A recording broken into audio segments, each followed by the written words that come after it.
Most people know me as Muthoni. That's my home name. My other names are Norah Muthoni. I have one that I never say. Then Gitobo, which is my father's name, and Momo, who's my husband. And I have 3 lovely daughters with him. That is Zahara, Zoe, and Zuri. Don't ask about the Zs. I am a teacher. That's one of my biggest passions. I teach at the university. I teach design. I run 3 companies. The first being Gogaga Experiential and Zuri Foundation. Zuri Foundation is a spillover from Gogaga Experiential, so I'll speak about that. Then I have Green Creative, which is now the company that runs my creativity, a lot of my creativity. I am the creative director for the company. We manufacture furniture for children and also for adult spaces like the office and home. In 2016, my sister and I, who are co-owners of the company, were running something called Social Media Week. And within that, we were walking into different offices, mostly tech companies. And I don't know how the conversation for women really started, but what we came to realize is that there are so many companies that do work with women, but it's very isolated. So there was everyone doing something about these women, and there was no one group that could help these women come together. So during that event, we had a session for Intel, which was called She Will Connect. And during that session, we invited the Ministry of Gender. Immediately, we started having the conversations around women in technology. The then minister called us aside and said, I think you women are up to something. These people require a company that is willing to drive the conversation of women. Yeah? So kindly take this up as a challenge. So we went back and sat down to listen to what this was, because it was a very quick round table. Suddenly, you're being called to a separate room and you're sitting there on a round table with these important people. Then you're like, okay, how did we get here? You know, suddenly there's something and it's big and you're not sure what that big thing is. So we went back. We were invited to a task force for the Ministry of Gender. And I think that's where we got our aha moment, because during the task force, there was a book that was being created for women in Kenya and women who've done outstanding things. When we went through that book, because they literally just took us through the whole book, it was everyone that anyone knows. Then we sat down and we were like, okay, I'm sure there are other women who are doing other things. Why aren't they being discussed in this book? Why is it that it's only the people that we know? We were not discounting what these people have done, definitely. But it was important to note that there were also other women who might not be known, who are also doing very great things in Kenya. So my sister and I took the challenge to create a platform that would recognize those women. And the way we knew was through digital storytelling, because our background at that point was on digital. And we were very keen about anything to do with digital. So even we started the awards online, because there was no other way we knew better. We didn't know how to go to newspaper and put a post and tell people to please nominate yourselves or things like that. We didn't know to go and to do door-to-door knocking or go to villages and all that to get the women. The only tool that was clear for us was the digital tool. So we created that platform called Zuri Awards. So we created these questions, we put them up on that platform. And what was surprising is that people put in their submissions. That was very surprising. I think we started off with like 46 submissions that year. But yet again, our categories were very few. There were like 5 categories. That was in 2017. Our categories were only 5. It was very general kind of categories, innovation, young achiever, very general kind of categories. And during that year, we were surprised to have the UN women attending. And they gave us support by coming to speak during our event. So already for us as women who were founding this organization, there was some sort of validation because you didn't expect people to even come to the room. So by the time they've come here and they're within the room and you've got 46 people who put out that submission, we felt so great. After the event, we had now other meetings with the different partners who came in, one being the UN women. And they explained to us that we like what you're doing, though we feel that these categories are very not inclusive. So we suggest you look at the different fields that there are out there. Is it agriculture, business, is it sports? So that you can include all women and they can see where they fit best. Hence why all these different categories came up. Fortunately, we were very clear about what the reward is at that point because we knew we don't have any money to give anybody. But what we found that was very clear that women did not have was a way to tell their story. So that was the gift we were giving them. And also, something that was very strong about our company, Go Gaga, or always is a strong thing about our company, is that we have a very good network. So we also opened up our network to these ladies who were part of Zuri. And then now we asked them leading questions that would allow their story to come out and did a very simple video of what they are, what their organization is, what they do, how they're impacting people.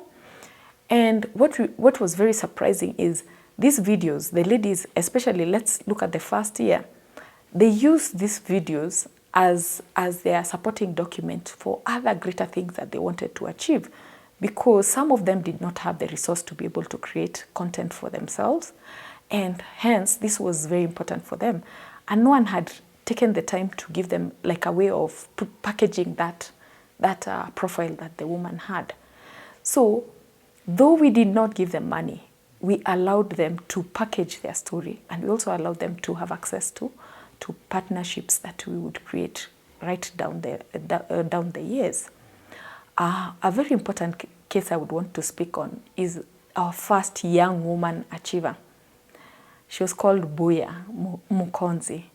Buya was 21 years old. So why this is very important is because it takes me down my journey as a person. So first I meet this girl, she's 21 years old. Unfortunately, Zuri makes me reflect too much on my life. Then I start asking myself, okay, at 21, where was I? What did I used to do? What were my value system at that point? What is it that made me tick? I just think of, I used to have my friends. I used to think of how we are going out.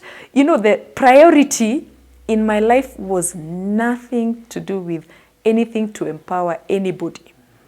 Buya, on the other hand, was somewhere in her school in Maseno University. And she sat down and some of her friends, unfortunately or fortunately, became pregnant.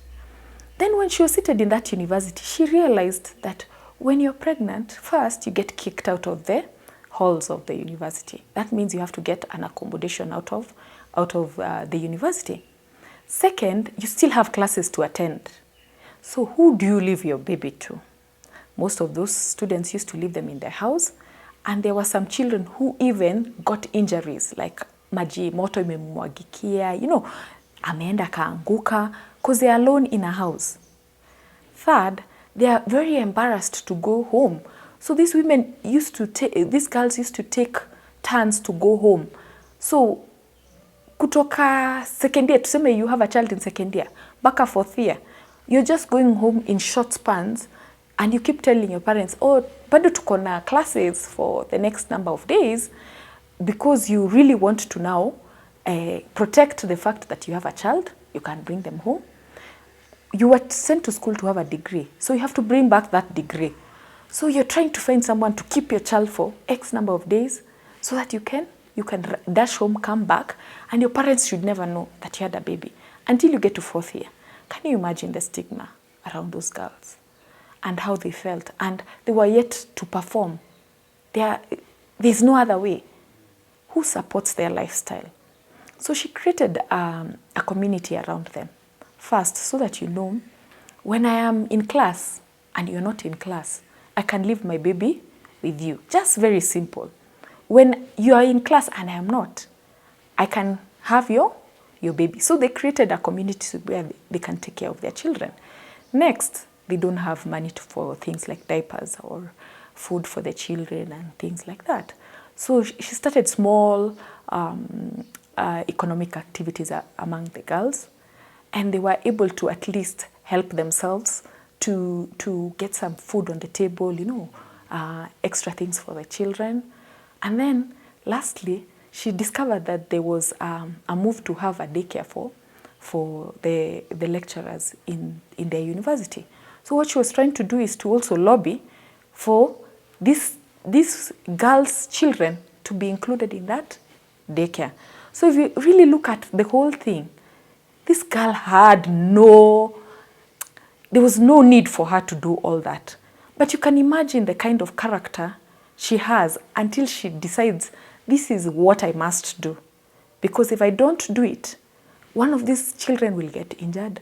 My friends will not be able to go to class, you know. So it takes some special kind of grace and a special human to be able to see such kind of things in their community and want to address such issues. So I'm telling you this as just one of the stories, because once you watch all the videos of the different nominees right through the years of Zuri, the stories are exceptional. Honestly, you sit down and ask yourself, and why didn't I even think of doing such a thing? Why didn't I try to help somebody else? And these stories are the ones that would never have been known. Someone like Buya picked that video, she put it up, she won an award, My Little Big Thing. She ended up doing a fellowship in South Africa, came back, she got placed at Vivo Energy for an internship. After that, they helped her open up her foundation. She's in 5 universities in Kenya now. Imagine. But this journey would not have been possible if no one heard of that story. The next kind of scenario I want to give you is a bit different. There are people who are at the brink of giving up. They don't think what they are doing is valid. So another thing that's very important about the Zuri Awards is that extra validation for a woman who's doing something, and probably they've been doing this for long, and they're like, sasa hii, what is the need? Someone is at the last tail end of their wits, and they're thinking, there's no need, let me give up. A good example is a lady called Carol. Carol, she created a support group for cancer patients, yeah? And not only cancer patients, and also their caregivers, because she was also a cancer survivor, yeah? She had cervical cancer, which was something that even to the community today is stigmatized. And now someone like Carol, by the time she came to Zuri, whether it was the last straw, she was like, I don't think this thing is worth it. I don't think I should continue. She's seen so much death. She's seen so much pain. She can't continue. By the time we had the awards, we didn't even know psychologically how far down she had gone. We have no idea. Actually, we normally figure out on the time when we are trying to bring someone back to give their backstory. For them, at that point is when they reveal, you don't even know the point I was in at that point. You know, you don't know what Zuri pulled me through from. If you look at Carol today, she's a life coach. She has a show that she teaches people on good living, healthy living, yeah? She's gotten so much accolades and awards since that day. Carol, if you look at her, she's not the woman who she used to be. She's written a book, one that we launched during one of the Zuri Awards, you know. So the change that you get from this woman, just by giving her that voice, Just the same way, just as you sit down here with people and speak to them and let someone hear their story, it actually allows for someone to have a voice and feel like, yes, I am deserving. And someone out there has seen what I have done and they really recognize what I have done and it's valid. They even, women, there's one, she was a counselor post-election violence. And by the time she came to Zuri, I think someone had nominated her. I don't think she's even the one who nominated herself. And she just sat down there. Oh, I kept asking her, oh, what's your story? She was like, I really don't even feel like talking about it. It's like I'm under depression. I can't talk about it. So it was, alikuja kwa sababu, she had to. You understand? But slowly, slowly, she kept using what she had. Do you know last year she just called us and said, I really have the story to tell this year. I'm the one who has the story to tell. And if Sombua was to tell you her story, you'll be amazed. Yeah? She's brought so much change in her community. And you see, she had to also heal herself to be able to see that this thing is valid. She said she was giving up. You know, it's so easy to give up when you don't think anyone can understand what you're doing or why you're doing what you're doing. So the Zuri story is about these women and what they've gone through and how they're now changing their community with what they do. And even just that extra push for them to now say, okay, now I can do this even in a bigger way. Last year we celebrated, not even last year, it was this year, I think 2 months ago, we celebrated the 1 year ceremony of Sharon, one of our Zuri alumni. And she has her foundation for fistula, which is something that people don't even want to talk about, you know? So Zuri is really a change agent, just giving these women a voice. We would want to give them money, but I think the voice is a better gift for them. And right through the years, we've actually seen the validity of what we're giving them. And it was not until last year that Zuri felt larger than us. We sat down and we asked ourselves, oh my gosh, this thing is going out of our hands. And we created a foundation around it. Yeah. So finally, we made it into a foundation which we launched this year. And why? Because we discovered that there's a continuity that we are missing out every time we just do it as an award ceremony. Yes, we link people here and there, but there's no follow-through of checking, okay, how are you doing? What other needs do you have? Because we had no engine to run it that way. So out of the foundation, we were able to at least create engines of running. This year, the first one that has been implemented is training. And we've had quite a number of trainings. But these are trainings that are valuable to these women. And they're at least opportunities for them to see, okay, where are my gaps? Where can I clean up so that I can be able to do what I'm doing better? Because we have to empower these women to make sure that they can push their agenda in a great way and for people to see their impact. And all these stories, by the end of the day, we don't have only the 50 women written in that book. We have 1 million women, 1 million Kenyan women, because of the stories that have been created through Zuri. The cumulative effect of what these women have done now, by extension of being part of this, is what is the real story. It is humbling. It is amazing. It's in millions of people. It's so amazing. And for us, we're just custodians of it, you know. And it's something that when you sit down, you ask yourself, why? Why me, you know? But when I look at it, the hero is them. Hence why I told you, Justus, I can't come here alone. How do I come alone? Because the story is not me, the story is them. And every time I meet one of them, and even we sit down and have like a one-on-one chat, you start asking, you remember, was it you who was saying in our earlier conversation, unaona shida, oh, it's Yombua, unaona shida za mtu mmoja, then you forget you even had problems. Here, you look at the greatness of somebody, and you're like, oh my gosh, when will I ever get that great? Because it is a beacon. You're looking at it and you're like, wow, I am so glad to get associated with her. I should just be honest with anyone who imagines that Zuri Awards broke even on the first year. That's a lie. We invested money. This year was the first year that we broke even. So for 7 years, doing the same thing consistently, and you know, the way they say it's madness, you're doing the same thing expecting a different result, yeah? But you do the same thing with a conviction that it's going to bring change. That is it.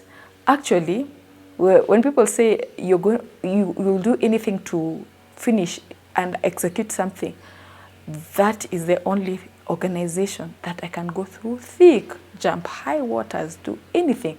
But there's no 1 year that Zuri will not happen. There is no 1 year that it won't happen. But it starts from you. You know, you need to like sit down and see what's your passion. It has to be something personal to you, you know. When you sit down and you think about, okay, what is this thing that I need to bring change with? How is it affecting me? Most of the time, you'll get passion out of that. We're discussing about women with children who are autistic, and you start a foundation for children with autism, and you're trying to support, and in the same light, trying to help the situation that you're already in. It's one way of starting something good, because most of the time women are they wear so many hats. So doing something that is out of what is already within your realm, like you're a mother, you have a job, you have other expectations. So by the time you want to do something that's of social good, most of the time it's within the realm of what is your life, yeah? I've seen women starting projects on the cancer one I told you about. Women who were previous nurses and now they're bringing change to the community because now umefika retirement age and now you don't have a job. The only thing you can give back is with the talent that you already have, yeah? We have women who come in with other different cases. Someone was sick and now they've found out a way of taking care of their bodies and they want to share that by organic living, you know.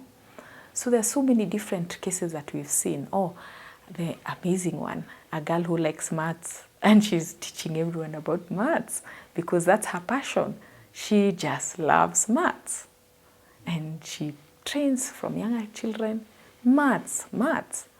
Imagine bringing change with maths. The most non-suspecting thing.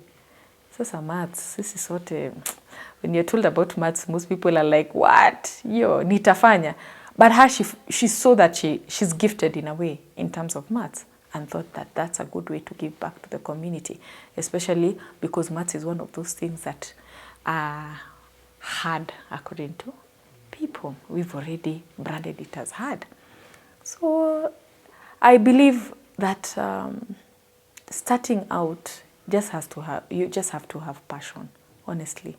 Because if you don't have passion for what you're doing, then it's a waste because you won't do it with the amount of energy and strength that it requires.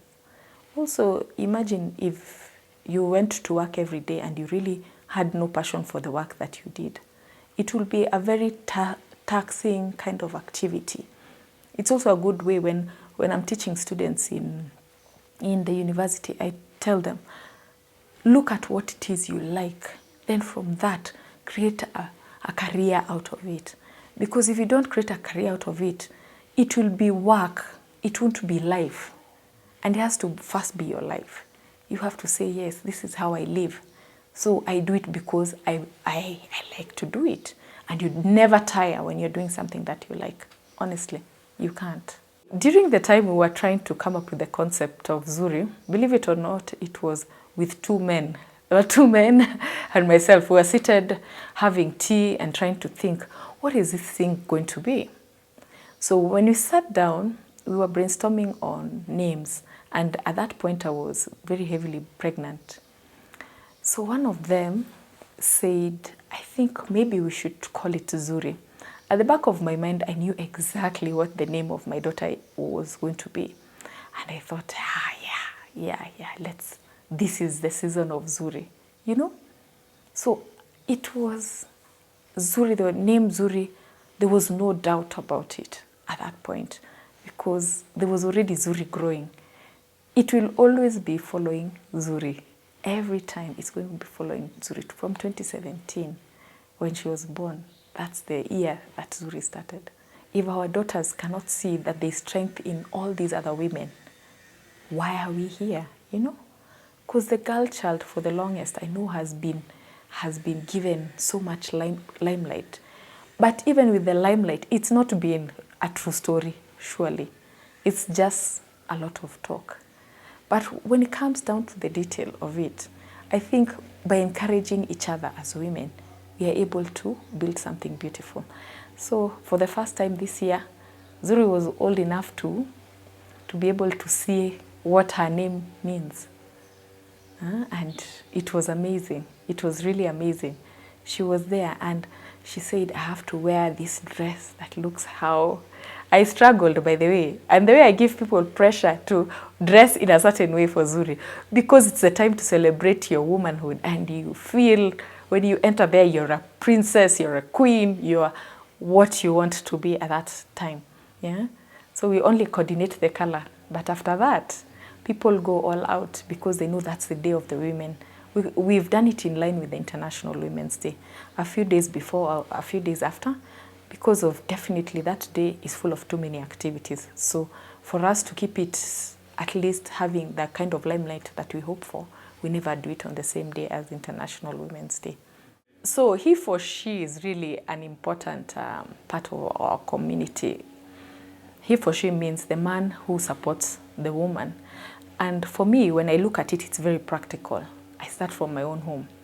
If my husband was not supportive, what would I be able to do, surely? Yeah, because I know there are people who do not get the same support that I get from my own partner. Yeah, both women and men. Yeah, so support from your immediate family, your partner, your community is such an important thing. And that's how men come in play. By just that simple support, even when you start from that point, they have allowed Siombua to go to Netherlands to do her study so that she can become a sports lawyer. Without that support and tell her, yes, go for it. That's it. Just an encouragement. We've seen men doing even far much more, creating agendas for women, you know, creating foundations for women. Yeah. But also, I would really want to challenge men. Where is the boy child? Yeah?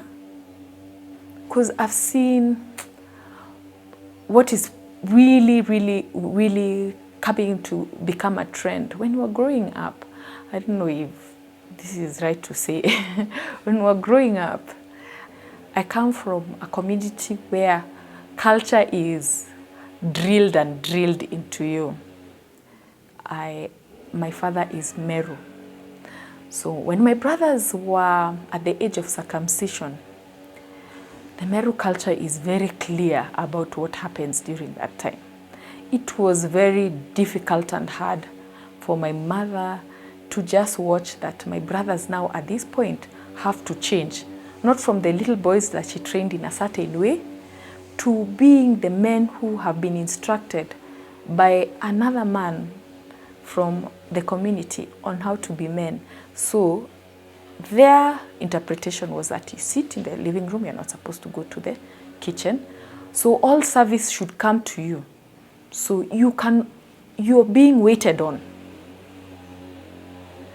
It took so much strength for my mother to say, no, this is not going to happen in my own house.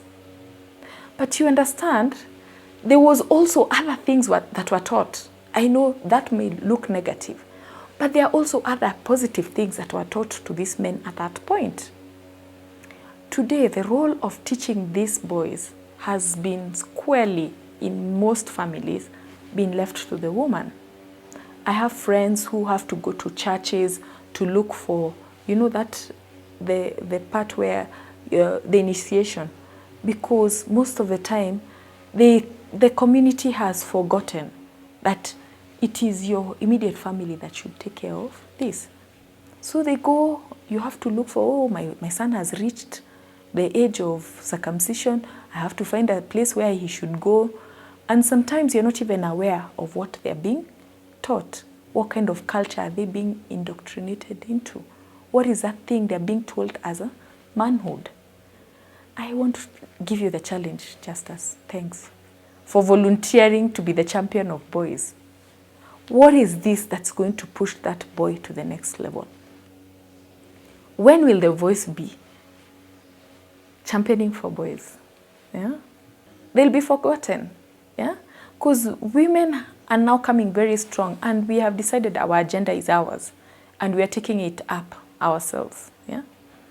Gender equity also means men. It's not a woman agenda. It is all genders to have the same platform. But someone has to also champion that part. So yes, we'll give you a category, but also create yours. Your whole Zuri for men. Yeah. But also, if we had many more of these women, how would our society be? If many more came out and spoke their story, how would this community be? So for the greater goal, I can't be everywhere, honestly. It's not possible.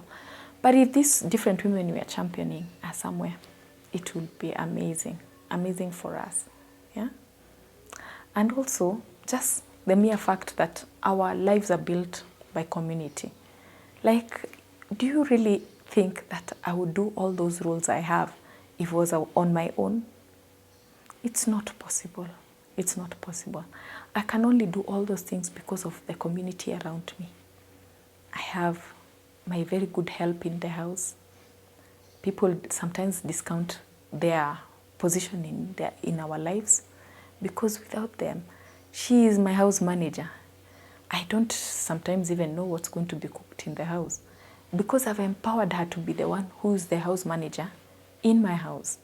Imagine if I had to sit here, we're having this interview, then I'm saying, na tuko na sapa ya kupika. Sasa tutapika nini? Hata hakuna unga ya uji ya watoto kesho. You know, if I had all those things to worry about, how would I be? Not very productive. So once we build our communities and the community around you, you know, because you can't do it on your own, and keep lifting everyone, we all grow together. So Zuri is a story for everybody, both men, women, children, yeah, old, young, people with disabilities. I don't know, all different inclusive statements of people, because we are all so different, but this is the one place that we can sit down and have a level playing ground and agree we are taking care of each other. And sometimes if you don't know how to deal with rejection, it can really bring you down. Do you know how many times we send, by the time we are sending like over 100 proposals for Zuri, we sometimes end up with only 5 valid ones, 5 out of 100. Imagine every day receiving, oh no, unfortunately we cannot do this. Oh, this time we are busy. Oh, we are not in a position to be part of this. Oh, this does not align with our agenda. There's so many things that people can tell you to show you that they are not part of what you're doing. But let that not be an indication of this is not it. It has to be it because you can feel it. It is it. So we've dealt with a lot of rejection, honestly. And the only way we've come through the other side is by looking at the result of what we did. Yeah? So you can't hold everything to what other people have said. Even if you bring change to one person, that's more than enough. Yeah? Even if it's just to yourself, it's more than enough. Because there are stories here that we've not highlighted. But that doesn't mean their stories were less valuable than the others. It's just that we only have an opportunity for highlighting 45 stories. We don't have more capacity than 45. The day we have a capacity of 100, we'll do a call for 100. Maybe Justus, you can be our our person, yeah? So getting support from different people to be able to allow for this to happen. The next thing is that when you see someone shining on one side, please don't get confused and imagine they're shining on all sides. You only shine on one part at any given time.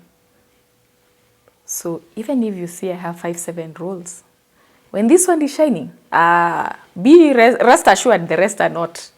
They're not shining because you're just a human being. There's so much capacity you have. So it's very difficult for you to shine on all directions. But also that doesn't mean that you don't have people to help you shine in the rest. Hence my community again. Just make sure when you're shining, you also have other people to shine with. You're not shining alone, yeah? And you're also helping someone else to shine on the other side. And probably in future, we need to have a session post-Zuri for everyone who had put in a submission to explain to them, okay, now we saw your story. These are our recommendations for this story. Maybe we need to get to that point. Even those people who did not make it to the 45 do not feel like they were not the most valid. Another thing, we used to have winners at the beginning. Then we just got honorees, the exceptional stories that we saw. But that doesn't mean the rest are not enough stories, because everything that we do for all the Zuri nominees is exactly the same. There's none of the nominees that's given higher priority or anything. That trophy will go for sure, so that no one starts feeling more important than the other. There was one year we had a few ladies who were fighting for it, and it left not a very good taste, because now you're wondering, okay, we're all good. There's no need to get to that point where competition is healthy, but also there's an unhealthy bit where you can look at the competition and you're like, oh my gosh. So the judging is free and fair, and it starts in November. We want to see if this year we can start it earlier so that we can have more people having an opportunity to start submitting early. Labda watu wako na time mingi after elections. We pick it from October or something, or September. Yeah, but that's when the window period is for the submission. It opens towards the end of the year, and then we close it in January, because we need to give a chance to the judges to be able to do their first selection. Then after that, we have to create the videos. Then after that, we have to do the second selection, because by the time we're getting to the second selections, the judges now, out of the video that you've created, and tried to tell the ladies, okay, try and speak it, because there are times someone has written something and they didn't quite give clarity. So when you're interviewing them, like yourself, you see where you can ask a coercing question that can bring out something that person did not speak on. Because the judges look at them twice, not once. Because by the time we create the story, everyone has gotten an opportunity to have the same level of excitement, to want to talk about it, to be asked the questions, okay, I think, try again. Or sometimes we sit down with them and, like the way we had a tete-a-tete, so you already start hearing the story, and then you're like, don't forget to talk about that during your interview. So it gives someone some sort of pointers on how to speak. And sometimes the story comes out at that point, not even the point where they submitted, yeah? The different levels of judging really allows for now that extra eye. But also the other different levels of judging has also helped us to pick out people who are purporting to do something and they are not doing it, because there's always such cases. Yeah? And by the time it gets there, we are able to say, hapa kuna shida. Yeah? We've tried to ask people for validation, and we try to go online and say, okay, are you the person? Are you doing this thing? But they are very tricky people in this world. It's also hard to filter out every single person. So even the judges allow us to be able to see those cases that they're like, apa there is something questionable. Can we call this lady? Let's just hear a little bit. And then they ask questions in a different way that we would not have thought to do it. But those judges are the most hardworking people I know. because by this year they are going through 160 submissions, 170 submissions. Imagine reading all those stories, and even emotionally what it needs, the amount of emotional energy you need to read those stories, and even to get to the point where you're like, I will take this to the other. It is, I don't envy them, but I give them so much love because they're the only reason why we are able to get through the judging process, and they're the ones who guide us through that process. Another thing that's very important for us is to see how to include the rest of Africa. We get submissions from different parts of the region, and those are not even the ones that we had. We are clearly indicated county. Then you find someone is going to type their country there. Country. My area of operation is South Sudan. You know, so even just trying to give more women in Africa an opportunity. And also we are trying to create a big platform where these women can learn and grow from each other. That is one of the biggest things that I hope it's even a milestone for next year. Honestly, to create that platform where it's a one-stop place for women to get all the knowledge that they require. Because if you look at, for example, people in business, some women are unable to push their business to this next level because of just simple information that could be populated somewhere where they can see, this is it. Maybe people need sponsorship and grants. So just even one platform where all these women's sponsorship and grants can be put together, and then you can say, oh, this is the one that I require. Let me pick this, let me try. Even taking you step by step on how to prepare yourself for those grants, so that people can understand, okay, this is what I need to do. Financial literacy for people to understand, okay, I have this organization, maybe to push it to the next level, I need to implement 1, 2, 3 simple steps, and have mentors and trainers within that whole system, just to allow the women to be able to have their own ecosystem where they can feel comfortable and safe. And finally, even to allow them to trade within it, because that would be even fantastic. If I can trade with Siombua, probably she sells some things to me and I can sell mine there, and we can support each other. Because I don't know if you've seen women, we just always say, oh, by the way, this person sells duvets. Someone else asks you, who's your plug? There's a new word, plug. It's called a plug. Who's your plug for this? We always have a plug for something. So why don't we even just plug each other there, so that it's already an ecosystem where women can plug into each other? Because that's really going to be the growth, to have a central point where women can sit down and meet. It doesn't have to be physically. Because honestly, I know sometimes there was an issue of inclusion.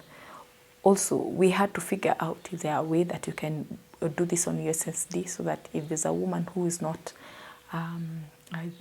digitally included, they can be part of it and all.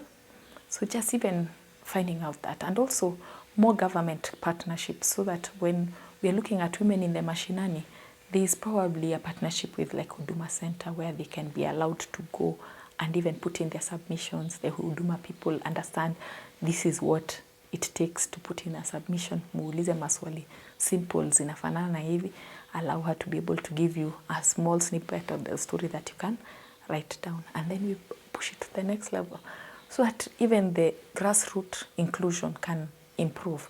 Because that's one point that we are really looking to have very included. We get women from different parts of Kenya, but when you look at it, most of them are people who have access to digital, or people who have friends who have access to digital.